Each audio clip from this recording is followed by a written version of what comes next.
The lady with the plan is here with the best news of all. Yay! Mercury! Planet of communication goes direct today, so it's been retrograde for 3 weeks in the sign of Taurus. And yeah, I'm well aware. And it's just such a mess. I mean, it's bound to be done over again and bound to be repeated and counting votes over again, all that kind of jazz. But it went direct today, and I thought everybody needs to know where in their lives they can expect communications to be restored. So okay.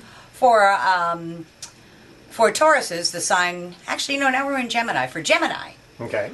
They have somebody working against them behind the scenes, and they really didn't know this person was a secret enemy, and somehow over the next 3 weeks they step forward, and their true nature is revealed to the Gemini, so the Gemini can finally deal directly with it, and it's going to surprise them when they see who it is.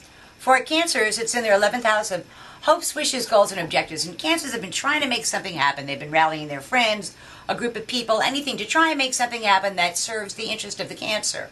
And they haven't had a lot of success with that, but they start to now. They can, and whatever it is that needed to shake out, shakes out.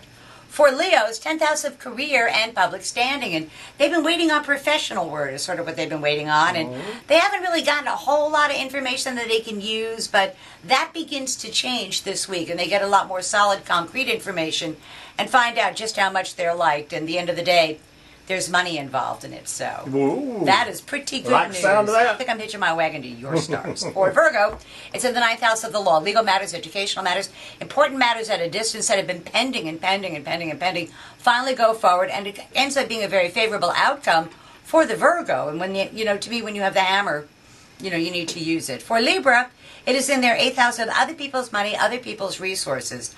Libras have either been trying to refinance things or change something with their finances, maximize an existing resource, or something to do with their partner's resource, and they haven't gotten anywhere over the last month or so, and that begins to go forward, and at least they get concrete information about jointly held resources. For Scorpio, 7th house of partners, and they too, the Scorpios, unlike Tauruses that have been dealing with the secret enemy, Gemini's dealing with the secret enemy, for Scorpios, they've been dealing with an open enemy, and they're going to find out that if they play their cards right, they can turn that open enemy into quite the ally once some misunderstanding is cleared up. For Sagittarians, it's in their 6th house of work and responsibilities, and they have been trying to expand their job, not their profession or their career, but do more with their job or solidify what their job is, and they get that opportunity.